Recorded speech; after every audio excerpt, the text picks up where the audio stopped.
सब सुन रहल छियै ऐसे रिकॉर्डिंग स्टूडियो के शानदार प्रस्तुति।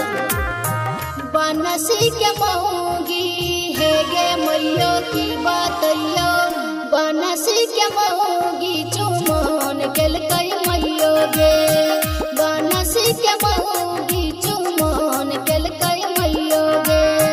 करिया छोरी गोरका, करिया छोरी गोरका पसंद केलकै मैया गे, बनसी के मऊगी चुमन केलकै मैयो गे, बनसी के मऊगी चुमन केलकै मैयो गे।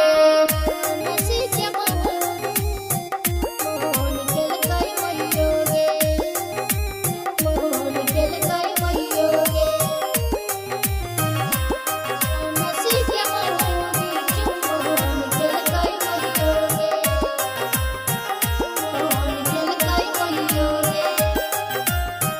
नाही रे से बिगड़ल रहै मऊगी के चाल गे, गोरबे से बिहा क्या का भाग गेल काल गे। ये मैयो सुनै छी ने भाग गेलै।